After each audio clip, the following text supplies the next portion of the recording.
Hey, hello, leaders. This is Paul Grau Jr., and welcome back to Run to Your Leadership Challenges. So, today I want to talk about something that I struggle with from time to time as a leader. And this this could be really challenging to a lot of leaders, especially leaders who are very passionate and high performing leaders, and just leaders who are always going full speed ahead at all times, or it seems. I don't know about you, but that's the way I feel a lot of times. I am like just going. When I got a job to do, I'm just going, going, going. Now, the topic I want to talk about is high performing leaders remain calm. Now, when I say calm, I'm mainly talking about when things aren't going as well as they should be going. I have a tendency to get pretty excited sometimes. And if you've watched the Welcome to Wrexham, show on, what is it? Well, it's on Hulu. I watch it through Hulu on Disney, I guess. But it's about Ryan Reynolds and Rob McElhenney. They buy a soccer or football team in Wales, and it's in a lower division, and they basically... It's 4 seasons worth, and I'm not going to spoil anything for you. It's worth a watch, but they say that their coach has a lot of enthusiasm, and it's pretty funny because sometimes when they're filming the coach in the locker room, they have the enthusiastic monitor, or it's keeping track of the amount of times that he shows enthusiasm, and it's how many times he drops F-bombs. Now, when I'm leading, I don't drop F-bombs, but I will sometimes get excited and maybe talk a little bit too loud to people, I guess. Maybe just get excited, overly excited, and just, that's just me. So remaining calm is a really good characteristic of a high-performing leader. And it's something that I definitely got to work on. But I've come up with 5 tips for you that have helped me over the years. And hopefully they'll help you just to remain calm when things are a little bit chaotic around you. The first tip is you need to accept that getting too excited brings even more chaos. So if things are getting chaotic and people are looking to you as the leader, and then you get really excited, well, that's even going to lead to more anxiousness and excitement or chaos with everybody else, because they're going to be looking to you to really calm things down. So when you're in a leadership role like that, the best thing you can do is just accept the fact that, man, your blood may be boiling and you might be really anxious, but you need to remain calm, because if you don't remain calm, things are going to get worse. All right, the second tip is that calmness breeds calmness. And what I mean by that is when the leader is calm, the team follows suit. The team has a tendency to really calm down. And this is really important because leadership by example is paramount in this case, because in this situation, when things are really chaotic and things are coming, crap's hitting the fan, and when people turn to the leader and the leader is calm and cool and collective and just going about their way and just making decisions, well, that's what they're going to see, and they're going to be like, okay, the leader's calm, I can be calm. There's no reason for me to be too anxious or too overly excited or stressed out. So again, calmness breeds calmness. I think of that movie, My Cousin Vinny. All right.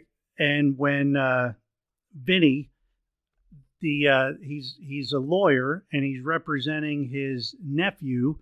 Well, they keep sleeping in these hotels or little hotels in this little town, and every night he's being awakened by different things, whether it's a hooting owl way out in the woods or a train rumbling by the hotel room, or, 3 o'clock in the morning, this big manufacturing whistle goes off.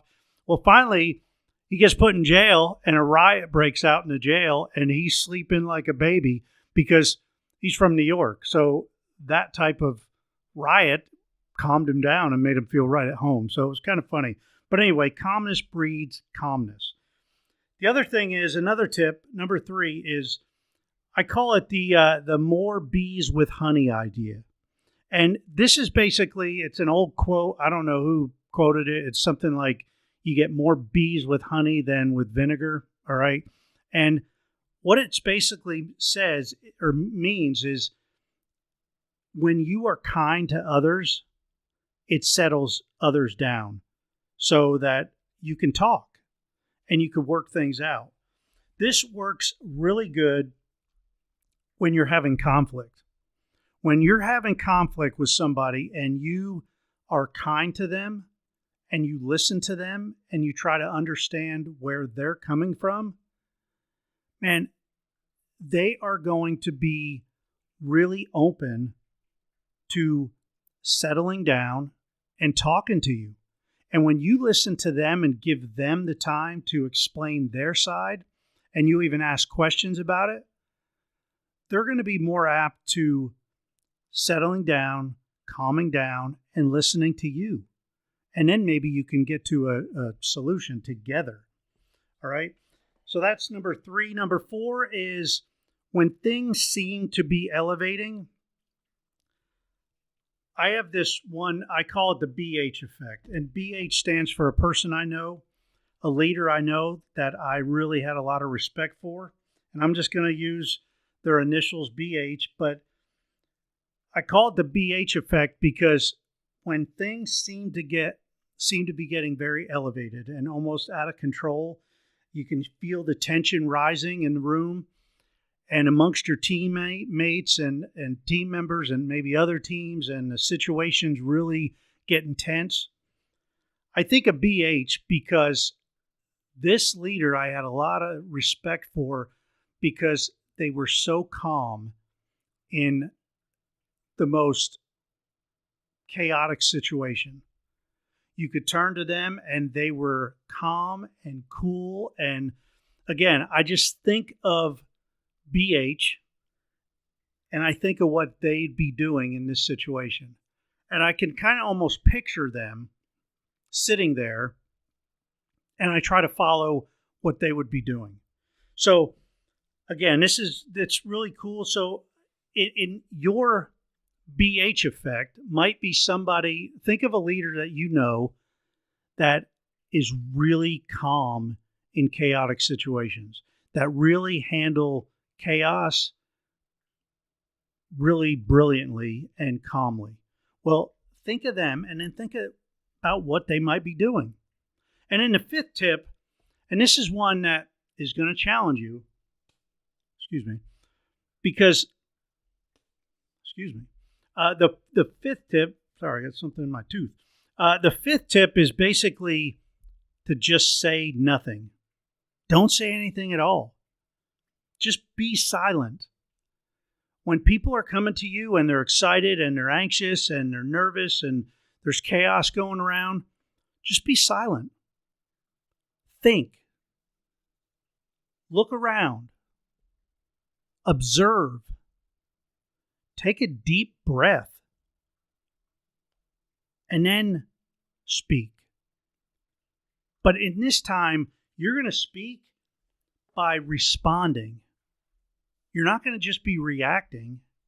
You're going to respond after you've looked around, you've observed.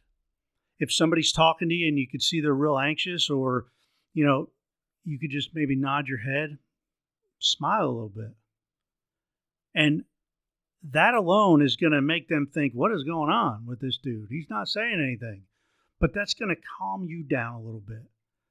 A deep breath in and then out slow while you're looking around, observing the situation and everything that's going on, is going to calm you down. And then you can respond in calmness.